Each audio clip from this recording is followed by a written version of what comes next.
After Rare's first and revolutionary smash hit game Donkey Kong Country, which reinvigorated and breathed new life into the Super Nintendo, it would have been easy for them to ride the coattails of the first game and just give players hungry for a sequel more of the same. I mean, if it ain't broke, don't fix it, right? Well, as technically proficient and groundbreaking as the first game had been, it was at its core a straightforward platform game. Now, I'm not saying that this is a bad thing. I mean, the formula worked at achieving its goal. Despite some easy boss battles and cryptic bonus rooms, Donkey Kong Country remains one of the best-selling games ever for the Super Nintendo and made instant video game heroes out of Donkey and Diddy Kong, who stood atop the 90s platform charts at least for a little while.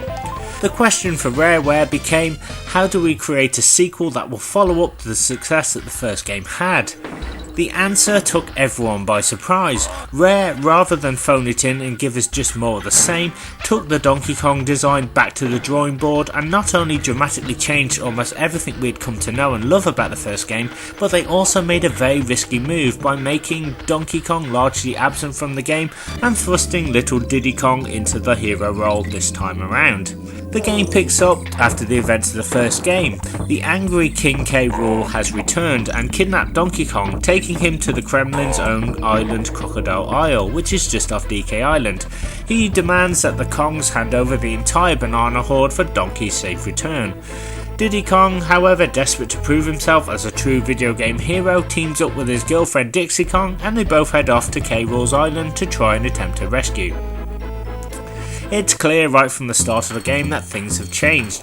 Diddy retains all of his signature moves from the first game and is a little quicker this time around, and Dixie Kong uses her ponytail to float in the air and whip baddies out of the way.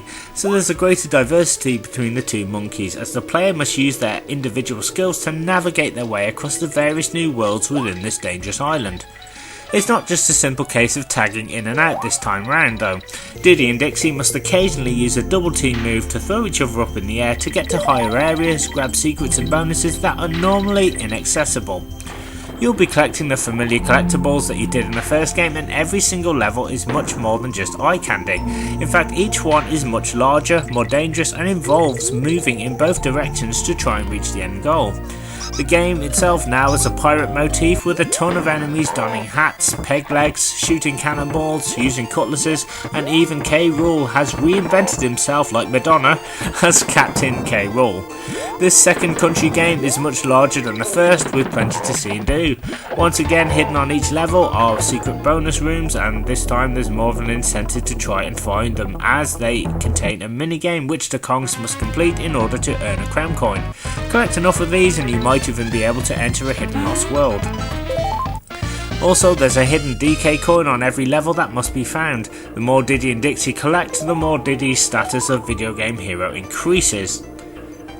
The world maps are now much more interactive than ever before. The cocky old ape Cranky returns with his trademark insults, but this time, if you have enough banana coins, which is now the game's currency, you can buy hints from him on how to find certain secrets on specific levels.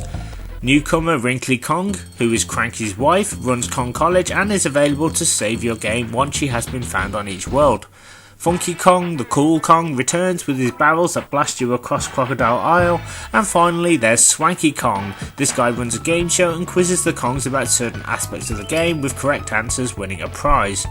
It's important to note that Donkey Kong Country 2 is much harder than its predecessor and offers players exciting levels that often involve a certain gimmick, such as riding a series of mini balloons across massive gaps in a hot lava level, blasting across a stage full of brambles and sharp thorns, navigating a nasty forest with the wind direction and ferocity changing, and also riding a fast roller coaster in a nighttime fairground environment, jumping broken tracks and opening doors to try and survive.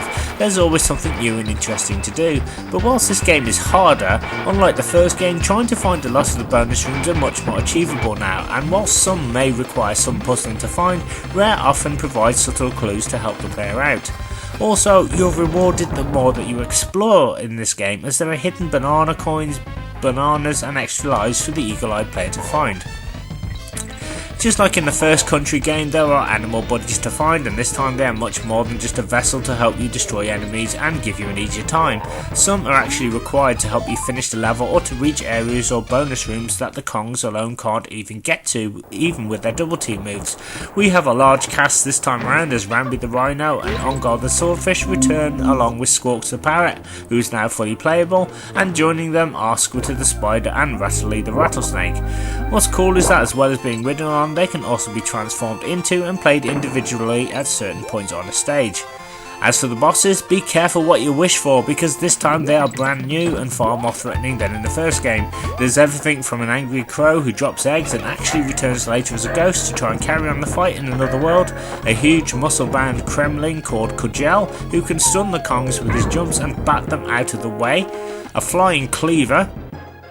There's King Zing's Sting, a giant wasp with matrix-like moves which allow him to zoom across the screen to dole out damage, and of course K.rool himself, who might just be one of the hardest bosses in video game history. So it's clear that the players' needs have been met and exceeded, as now simply jumping on their heads won't cut it this time. Donkey Kong Country 2, in my opinion, is the best platform game on the Snes. The gameplay is just so well thought out and clever, with multiple ways to take down foes and to collect items, and it really keeps the players on their toes, offering fresh challenges and new enemies on each world.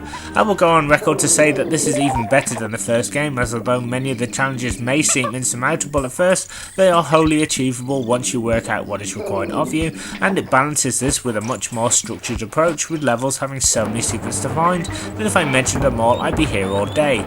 So, is there anything that I didn't like? Well, a few levels I felt were complete overkill on Rare's side and drove me to despair. Some of you may think that Animal Antics would be on the list. Well, I beat that level pretty easily and it only took me 2 attempts. I'm talking about Rickety Race, which is one of the roller coaster stages in Crazy Kremland, the game's 4th world. Now, the level itself is not too hard if you want to beat it. However, to get the hidden DK coin, you have to race and beat 10 clanks, ensuring you get first place as you cross the finish line. This involves you having to jump on them to take them out, or by performing massive high-speed jumps to get past them and to jump across pits and broken tracks. Check out what happened here. Now, bear in mind this took me several attempts to do, and I would always get a little bit closer with each attempt until I actually did it. I beat 10 clanks and reached the finish line fair and square. I threw my pad down and rejoiced, and then the game just decided to ruin my victory and just froze on me.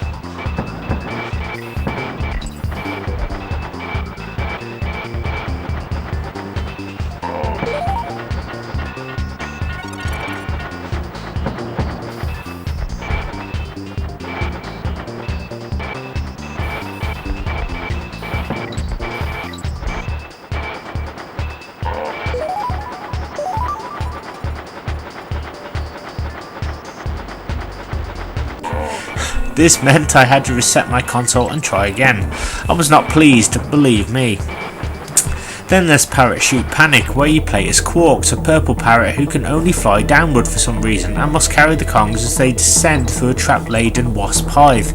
Now, I just feel that it throws way too much at you here, and it's just way too long, and I actually felt it should have ended a little bit sooner.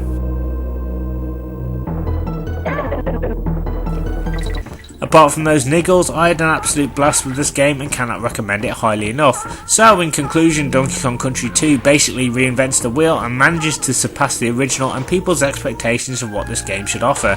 Even if you're not a fan or have never played any games in the series, it's definitely one of the best platformers out there that even after all these years still stands head and shoulders above many games that came out at the time.